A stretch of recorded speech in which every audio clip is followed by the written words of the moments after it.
എല്ലാവർക്കും നമസ്കാരം. നമ്മുടെ ചാനലിലെ പുതിയൊരു വീഡിയോയിലേക്ക് സ്വാഗതം. എൻ്റെ പ്രിയപ്പെട്ട NUS വിദ്യാർത്ഥികളെ, ഞാൻ നിങ്ങളുടെ സ്വന്തം ശ്രീലേഖ ടീച്ചർ. നമ്മൾ 2024 ഒക്ടോബറിലെ റിസൾട്ടൊക്കെ കഴിഞ്ഞിട്ടിങ്ങനെ നിൽക്കുകയാണ്. അപ്പോൾ ഒരുപാട് സന്തോഷം. മിക്കവാറും എല്ലാവരും തന്നെ നല്ല മാർക്കോടുകൂടി പാസ്സായിട്ടുണ്ട്. ഒരുപാട് പേര് വിളിച്ച് അവരുടെ റിസൾട്ടൊക്കെ അറിയിച്ചു. അതിലൊക്കെ വളരെയധികം സന്തോഷമുണ്ട്. ഞങ്ങളുടെ സ്ഥാപനത്തിൽ ഫോക്കസ് അക്കാഡമിയിൽ +2 ചെയ്ത, അതായത് ഞങ്ങളുടെ അഡ്മിഷൻ ഏകദേശം 60ഓളം പേര് ഹ്യൂമാനിറ്റീസിൽ അഡ്മിഷൻ എടുത്തായിരുന്നു.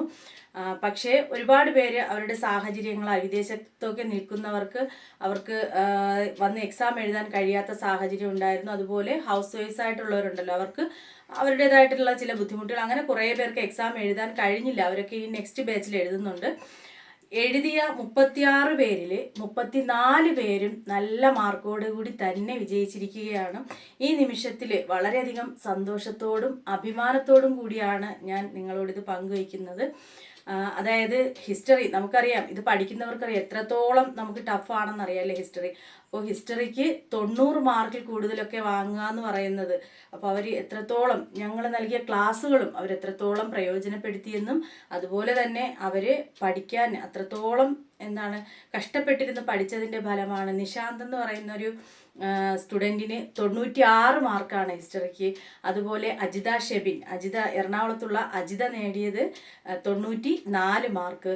ആലപ്പുഴയുള്ള കുര്യാക്കോസ് എന്ന് പറയുന്ന ഒരു സ്റ്റുഡൻറ്റിന് ലഭിച്ചത് 91 മാർക്ക്. ഇത് ഹിസ്റ്ററിയുടെ മാത്രമാണ്. ഇതുപോലെ ഓരോ സബ്ജക്റ്റും ഹിസ്റ്ററി പറയുന്നതിനുള്ള കാരണം നമുക്കറിയാം ഏറ്റവും കൂടുതൽ ടഫായിട്ടുള്ളത് ഹിസ്റ്ററിയാണ്. അതുപോലെ തന്നെ ഏറ്റവും കൂടുതൽ കുട്ടികൾക്ക് മാർക്ക് കുറവാകുന്നതും ഹിസ്റ്ററിക്കാണ്. അതുകൊണ്ട് ഹിസ്റ്ററിയുടെ കാര്യം പറഞ്ഞു എന്നേ ഉള്ളൂ. അതുപോലെ നമ്മുടെ ചാനൽ സബ്സ്ക്രൈബ് ചെയ്യാതെ കാണുന്നവരുണ്ടെങ്കിൽ സബ്സ്ക്രൈബ് ചെയ്ത് സപ്പോർട്ട് ചെയ്യുക. ഞാനിത് പറയുന്നതിനുള്ള കാരണം, നിങ്ങൾ എവിടെയോ അഡ്മിഷൻ എടുക്കുക, ഏത് സ്ഥാപനത്തിലും എവിടെ അഡ്മിഷൻ എടുത്താലും നിങ്ങൾക്ക് പ്രോപ്പറായ ക്ലാസ്സുകൾ കിട്ടുന്നുണ്ടെന്ന് ഉറപ്പ് വരുത്തിയിട്ട് മാത്രം അഡ്മിഷൻ എടുക്കുക. അതുപോലെ തന്നെ നിങ്ങൾ സബ്ജക്റ്റ് കോമ്പിനേഷൻ എന്നൊരു സംഭവമുണ്ട്. ഇപ്പോൾ ഹ്യൂമാനിറ്റീസ് പഠിക്കുന്നവർ മസ്റ്റായിട്ടും ഹിസ്റ്ററി എന്നൊരു സബ്ജക്റ്റ് എടുത്തിരിക്കണം. കൊമേഴ്സ് പഠിക്കുന്നവർ എക്കണോമിക്സ് അല്ലെങ്കിൽ അക്കൗണ്ടൻസി മസ്റ്റായിട്ടും അതിലുണ്ടായിരിക്കണം. സബ്ജക്റ്റ് കോമ്പിനേഷൻ അത് നിങ്ങൾ അറിഞ്ഞെടുത്തില്ല എങ്കിൽ നിങ്ങൾക്ക് PSC രജിസ്റ്റർ ചെയ്യാനോ അതുപോലെ തന്നെ തുടർ പഠനം ഡിഗ്രിക്കൊന്നും അഡ്മിഷനൊക്കെ കിട്ടാതെ വരും. അത് നിങ്ങൾ എവിടെ അഡ്മിഷൻ എടുത്താലും അതെല്ലാം നിങ്ങൾ ശ്രദ്ധിച്ച് തന്നെ ചെയ്യുക. അതുപോലെ 2024 ഏപ്രിലേക്കുള്ള അഡ്മിഷന് വേണ്ടിയിട്ട് ഏപ്രിലേക്കുള്ള ട്യൂഷൻ അഡ്മിഷനൊക്കെ കഴിഞ്ഞു. നമ്മുടെ എക്സാം എത്താറായി. ട്യൂഷനോ അതുപോലെ ഏതെങ്കിലും ഒരു സബ്ജക്റ്റിന്, ഹിസ്റ്ററിക്ക് മാത്രം നിങ്ങൾക്ക് വേണമെങ്കിലും ട്യൂഷൻ നൽകുന്നതാണ്.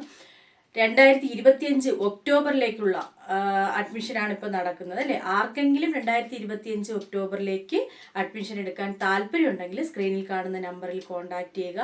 വീണ്ടും ഞാൻ ഓർമ്മിപ്പിക്കുകയാണ്, ഞങ്ങളുടെ സ്ഥാപനത്തിലെ എല്ലാ വിദ്യാർത്ഥികളോടും ഞങ്ങൾ കൊടുത്ത ക്ലാസ്സുകൾ വളരെയധികം പ്രയോജനപ്പെടുത്തി ഇത്രയും നല്ല വിജയം കാഴ്ചവെച്ച് ഫോക്കസ് അക്കാഡമിയെ ഞങ്ങളുടെ യശസ് ഉയർത്തിയ എല്ലാ വിദ്യാർത്ഥികളോടും ഈ അവസരത്തിൽ നന്ദിയും അറിയിക്കുകയാണ്. അതുപോലെ തന്നെ ഒരുപാട് പേര് നമ്മുടെ ചാനൽ കണ്ടിട്ടായാലും നമ്മളടുത്ത് പഠിച്ചവർ നമ്മളുടെ അടുത്ത് തന്നെ തുടർന്ന് +2 പഠിക്കാനോ 10ാം ക്ലാസ് പഠിക്കാനോ ഒക്കെ സ്റ്റുഡൻസിനെ ഞങ്ങൾക്കായിട്ട് തരുന്നുണ്ട്. അതിലും ഒരുപാട് സന്തോഷം. ഒരുപാട് പരസ്യങ്ങളൊന്നും അല്ല, ഇതൊക്കെ തന്നെയാണ് ഞങ്ങളുടെ പരസ്യം. ഞങ്ങളുടെ അടുത്ത് പഠിച്ചിറങ്ങുന്ന വിദ്യാർത്ഥികളാണ് ഞങ്ങളുടെ പരസ്യം. അപ്പോൾ ആർക്കെങ്കിലും അഡ്മിഷൻ എടുക്കാൻ താല്പര്യമുണ്ടെങ്കിൽ കോൺടാക്റ്റ് ചെയ്യുക. മറ്റൊരു വീഡിയോയിലൂടെ വീണ്ടും കാണാം. താങ്ക്